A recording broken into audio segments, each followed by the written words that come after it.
Hello everyone, my name is Aygirin Iskaraeva. I am the instructor of APEC Petrotechnic Higher College. This lesson is math, and the topic of today's lesson is transformation of trigonometric functions and inverse trigonometric functions. So let me give an outline, first introduction, then main part about the transformation of trigonometric functions and inverse trigonometric functions, then conclusion and the literature.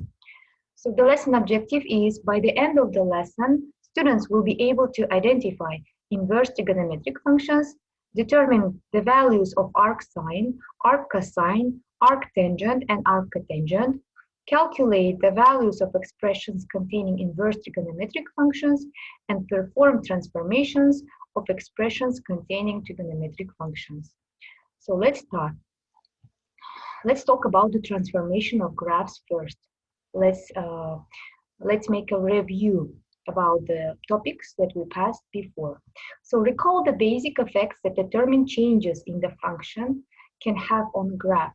So the graph of y is equal to f of x minus r is the graph of f of x shifted r units right along the x-axis. The graph of y is equal to f of x plus k is the graph of f of x that is shifted k units up along the y-axis.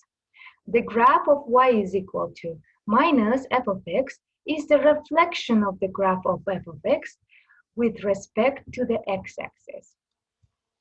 Now let's talk about the transformation of trigonometric functions. Draw the graph of y is equal to sine x minus pi over 3. So here r is pi over 3. So we will shift the graph of f of x, which is equal to sine x, to the right by the pi over 3 units along the x-axis. So the graph of y is equal to sine x minus pi over 3 is as follows.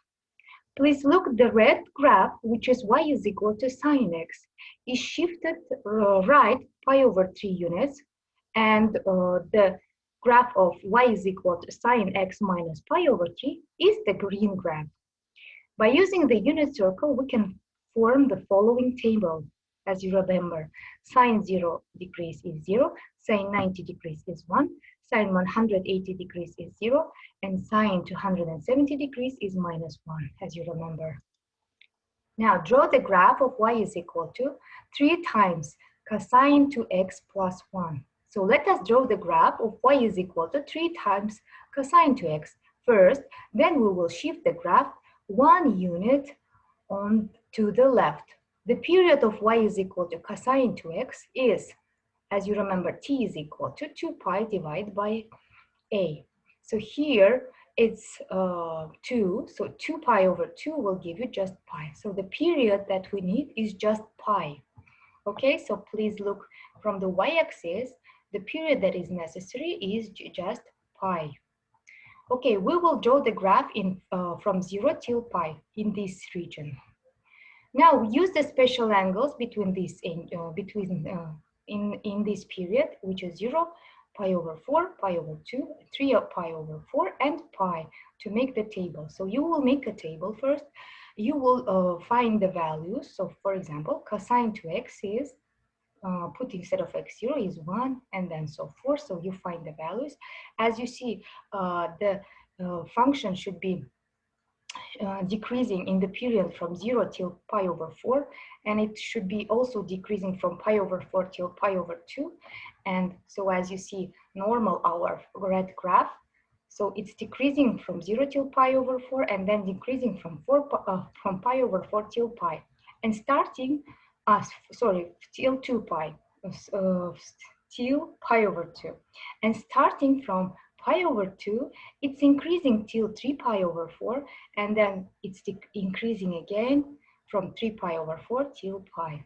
So you will draw this function in this region. Now we can draw y is equal to cosine 2x, and then y is equal to 3 times cosine 2x plus 1, which is the green function, using the transformations.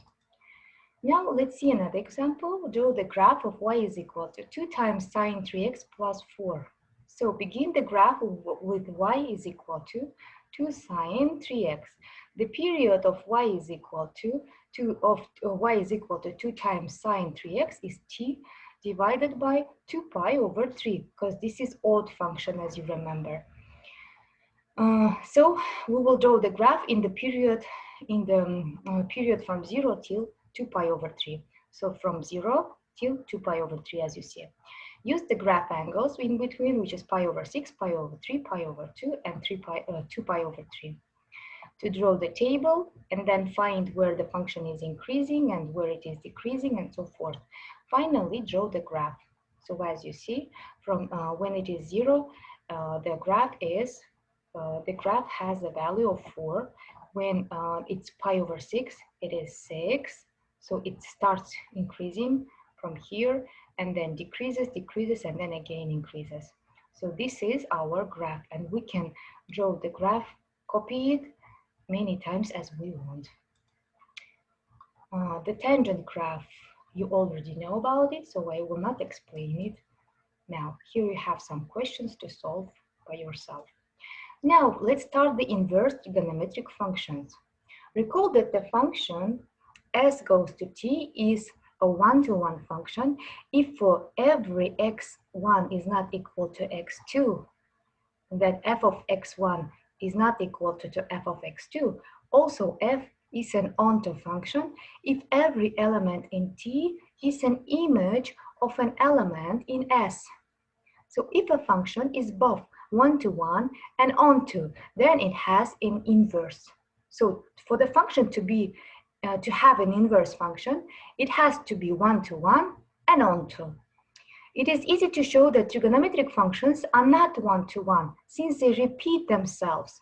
Therefore, if we want to define the inverse of the trigonometric function, we must choose a suitable smaller domain and range in which the function is both one-to-one and onto.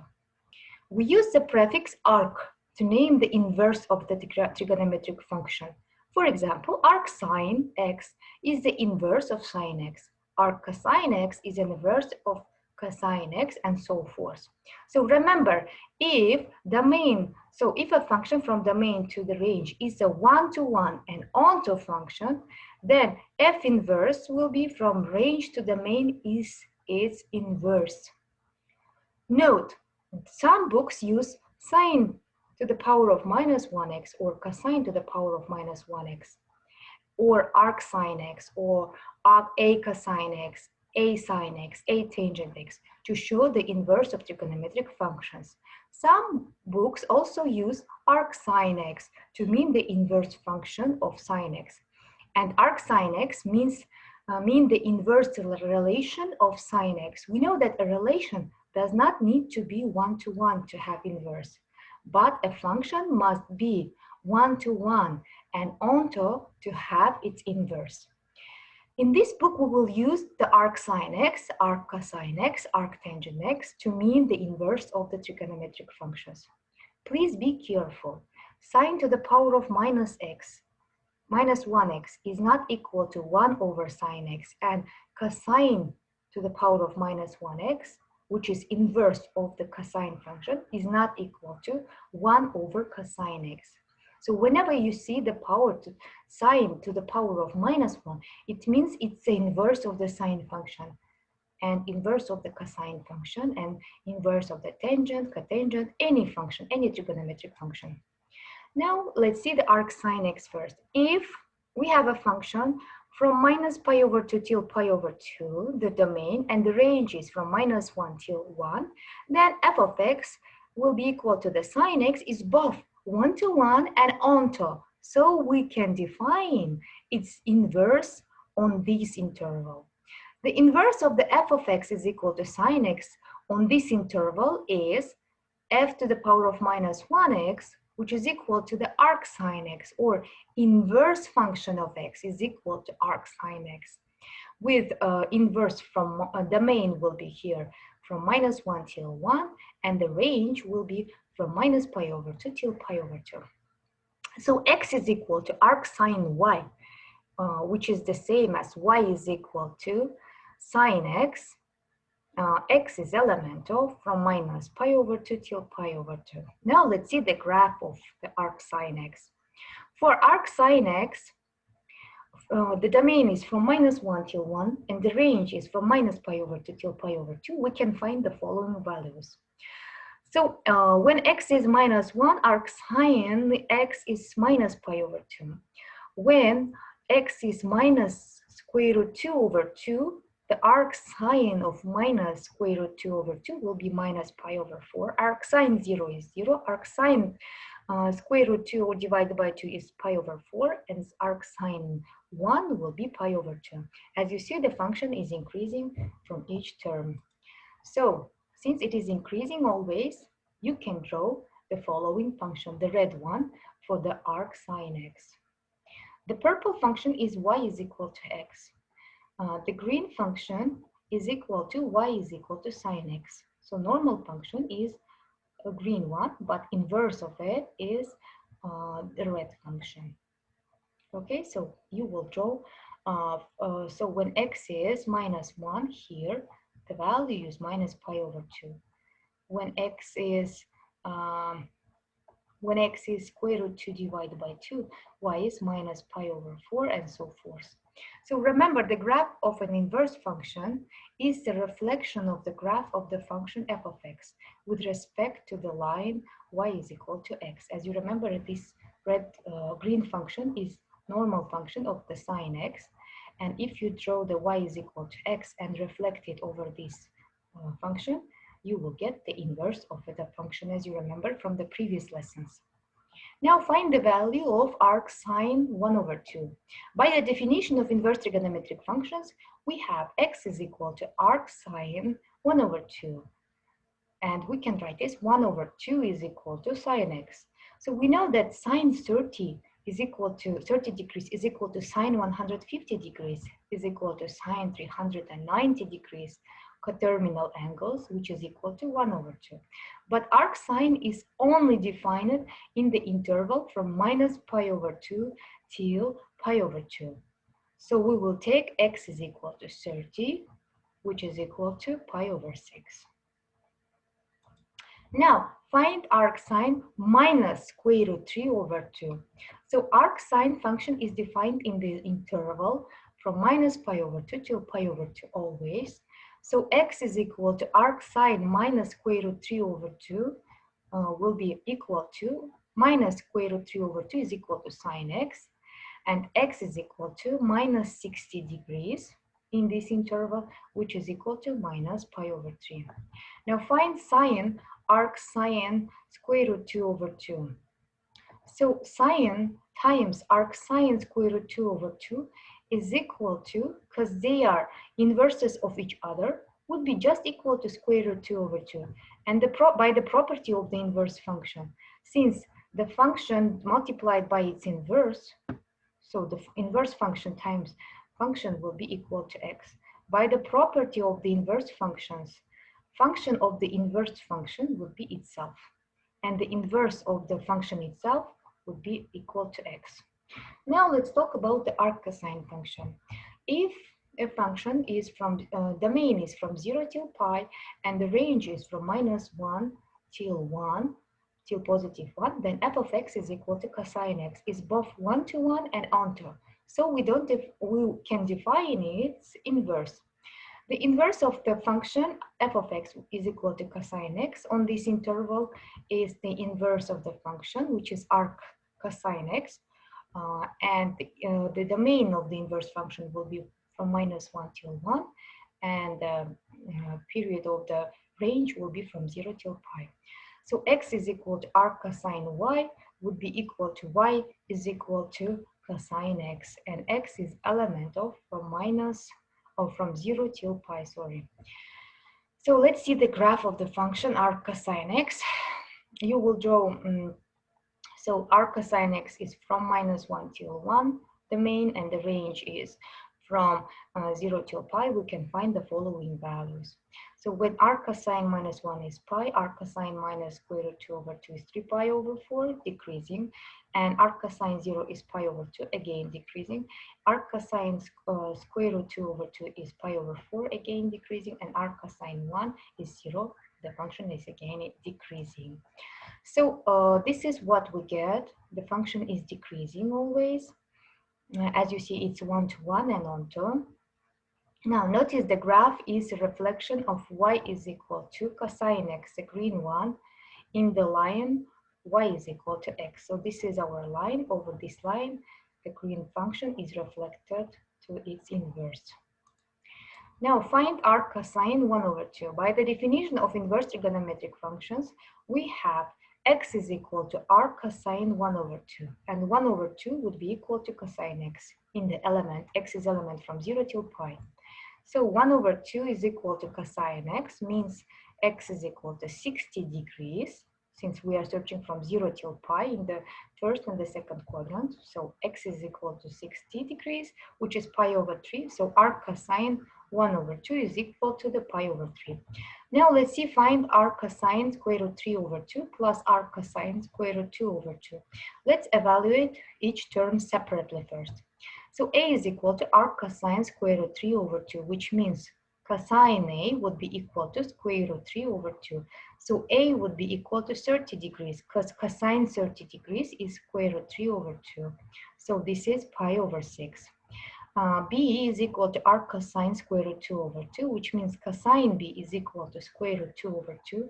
So B is 45 degrees, which is in radians pi over 4. Combining these results will give us A plus B will be pi over 6 plus pi over 4. Find the common denominator, which is 12, multiply by 3, and this side by 2. So 3 pi plus 2 pi will give you 5 pi. So the answer is 5 pi divided by 12. Now find the arc cosine of cosine minus 30 degrees. Since cosine x and arc cosine x are inverse functions, the answer seems to be minus 30 degrees. But we know that arc cosine is from the domain is from -1 till 1, and the range is from 0 till pi. So the result cannot be minus 30 degrees. Instead, we must find the answer in from 0 till pi. So if cosine minus 30 degrees is equal to a, then we must find arc cosine a. Since cosine of minus x is equal to cosine x, we have a is equal to cosine minus 30 would be equal to cosine 30, which is square root 3 over 2. This is the property of the cosine function. Cosine of minus x is equal to cosine x. You should know it from your previous years. So arc cosine of cosine minus 30 degrees is equal to arc cosine A, which is equal to arc cosine square root 3 over 2, which is equal to 30 degrees, and 30 degrees in radians is pi over 6. This is the answer. Now, let's see another example. Find sine times arc sine square root 2 over 2 plus arc cosine square root 3 over 2. So let A be arc sine square root 2 over 2 and B arc cosine square root 3 over 2. So A is equal to arc sine square root 2 over 2, means sine A is equal to square root 2 over 2. So this is 45 degrees, which is pi over 4. And for the cosine B square root 3 over 2, the angle will be 30 degrees, which is pi over 6. So sine of their addition of their sum is sine 45, which is plus sine pi over 6, 30. So when you add their degrees, it will be sine 45 times cosine 30. So plus cosine 45 times sine 30, which will give you square root 2 over 2 times 2 multiplied by square root 3 over 2 plus square root 2 over 2 times 1 over 2. This is the property of the sine function. When you have sine times and two angles, you write first sine of the first angle multiplied by the cosine of the second angle plus cosine of the first angle multiplied by the sine of the second angle. So this is the property, the rule that you just need to memorize. Now let's talk about the arctangent function. If function is in the domain from minus pi over 2 till pi over 2, and the range is all real numbers, then f of x will be equal to tangent x is both 1 to 1 and onto. So we can define its inverse. The inverse of f of x is equal to tangent x is f inverse of x is equal to arctangent x.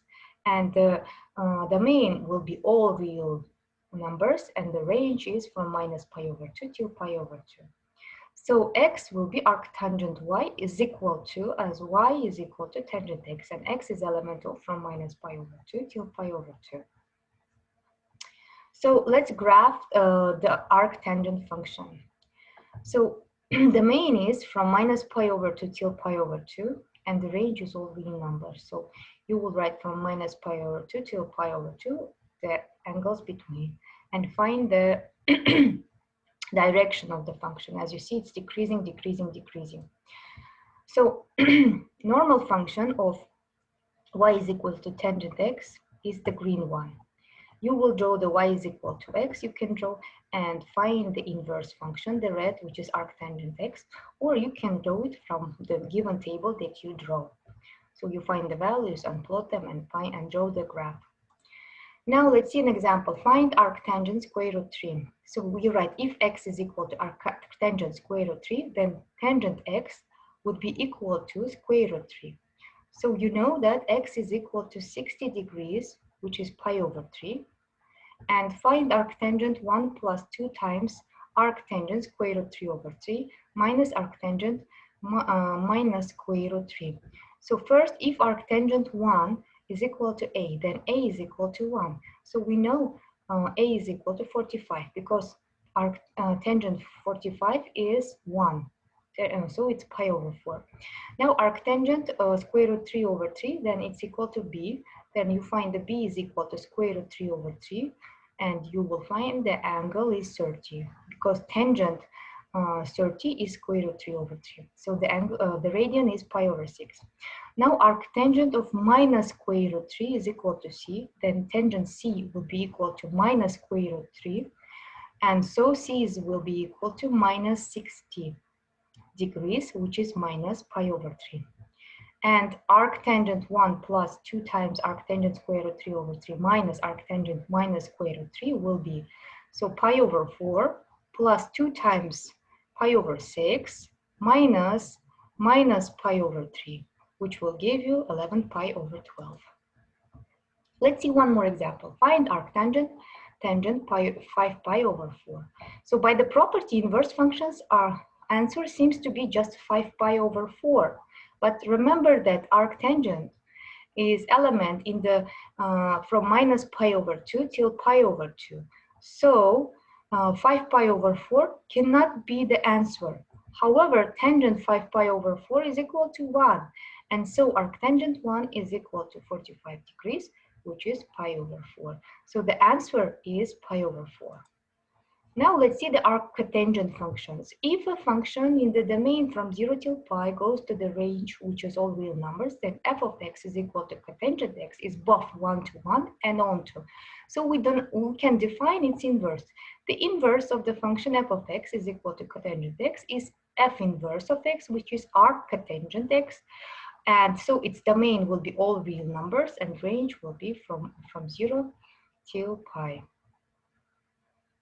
So you change the domains and the range because it's inverse function, right? And then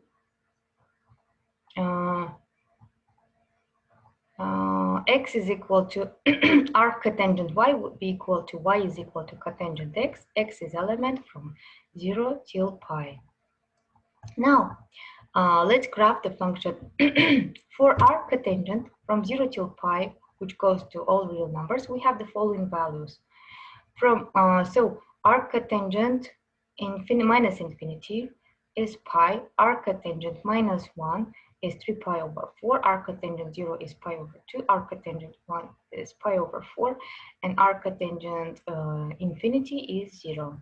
So you can draw the following red graph. And as you see, it's actually the inverse of the cotangent x on the graph of y is equal to x. So let's find the arctangent square root 3 over 3. So x is equal to arc cotangent square root 3 over 3, which means cotangent x is equal to square root 3 over 3. And we know that cotangent 60 is square root 3 over 3. So the x is equal to 60 degrees, which is pi over 3. Find tangent times arc cotangent square root 3 plus cotangent or cosine arc cotangent 1 minus sine arc cotangent 0. So first, if A is equal to arc cotangent square root 3, the first part, then cotangent A will be equal to square root 3. So A is equal to 30 degrees or pi over 6. If B is equal to arc cotangent 1, this value, then B would be cotangent B will be equal to 1. And we know the angle B is 45, which is pi over 4. If C is equal to arc cotangent 0, then cotangent C would be equal to 0. And we know cotangent 90 is equal to 0. So C is equal to 90 degrees, which is pi over 2. Now we need to find tangent of 30 degrees plus cosine of 45 degrees minus sine of 90. So tangent 30 degrees is square root 3 over 3. Cosine 45 is square root 2 over 2. And sine 90 is 1. So square root 3 over 3 plus square root 2 over 2 minus 1 will give you this solution. Here are the problems for you to solve to make more practice. So this is the literature for you. I hope by this time you don't have any questions, but if you still have some questions, I recommend you to watch a video once again. Thank you for your attention. Goodbye.